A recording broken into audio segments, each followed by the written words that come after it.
Welcome and thank you for watching. Today's video I'd like to show you our Nautilus Lifeline Marine Rescue GPS units, which will alert surrounding boats up to 35 miles away of your location in the event you are separated from your dive boat. These little transmitters use both direct signal calling, also known as DSC, and the automatic information system known as AIS. These newer units are smaller than the old ones, as you can see. They don't require registration with any government agencies.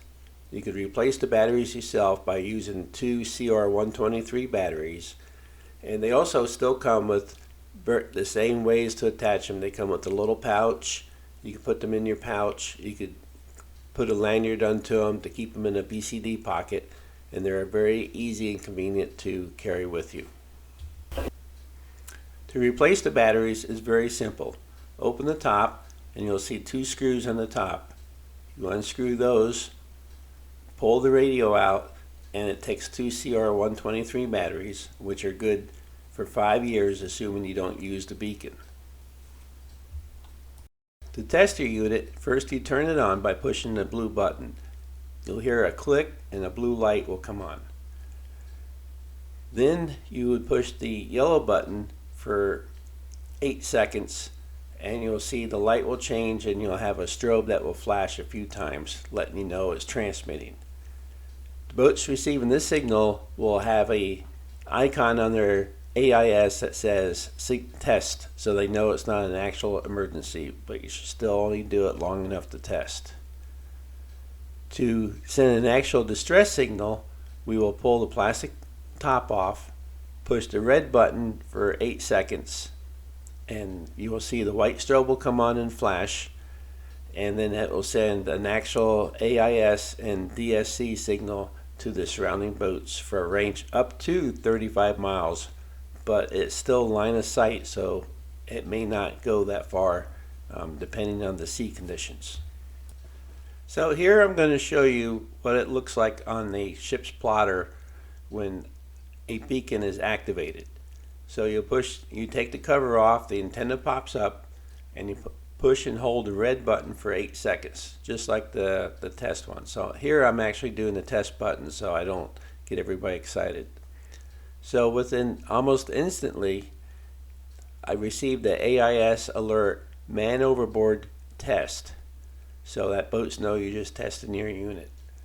So, and then it asked me, do I want to mark that waypoint on my plotter, or do I want to go to that? Also on my radio, the DSC is alarming, which you can't hear in this video. And so both the plotter and the radio now are alarming and beeping at me.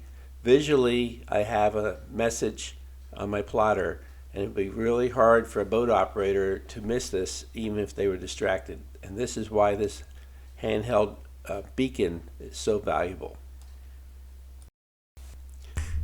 When you receive your new unit, you will have to do the initial programming yourself.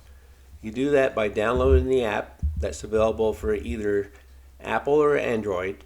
It will ask your serial number, which is located in that white sticker on the unit. You can see it on the table facing up. Then it will ask you for your radio number if you want to put that in there. You have different choices on what region to program the radio, and if you select US, it will ask you for that MMSI number, which means it will only transmit to that radio for the first 30 minutes, and then it will transmit to all the radios in AIS. If you select DSC and AIS, or the international mode, either one of those, it will transmit to DSC and AIS from the minute it's activated. We feel it's better to have too much help than not enough, so that is how we selected ours. If you have already entered a MMSI number in there and wish to change it, it's very simple. You put all zeros in there and you could change it, unlike the old radios where once you programmed it, you had it send it back to the factory to be reset. So then you hit start and you hold the, once you turn it on, you hold it up to your unit and just let it talk to each other. If it doesn't work the first time, it may be because the room light is too bright. You might want to turn your room light off. But you see the strobe flashing there? It flashed back. That tells me that it accepted the programming and is now ready to go.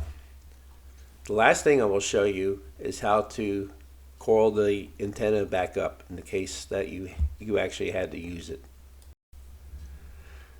So here we have your beacon. We have the little plastic cap that if you actually use this in the ocean, you probably lost that cap, but that's better than being lost in the ocean.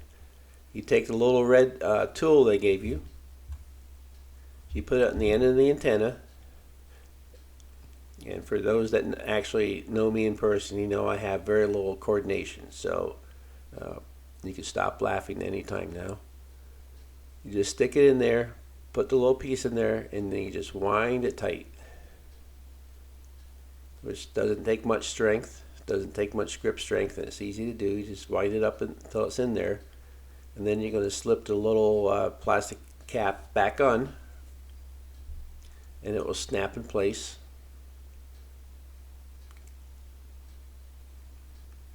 And there we are, right back to where we started. So I hope you enjoyed this video.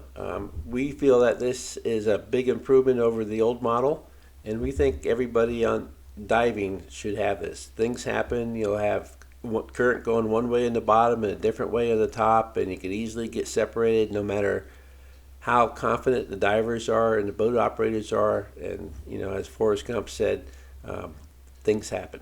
So hopefully you like it. Please like and subscribe and leave your comments below. Thank you for watching.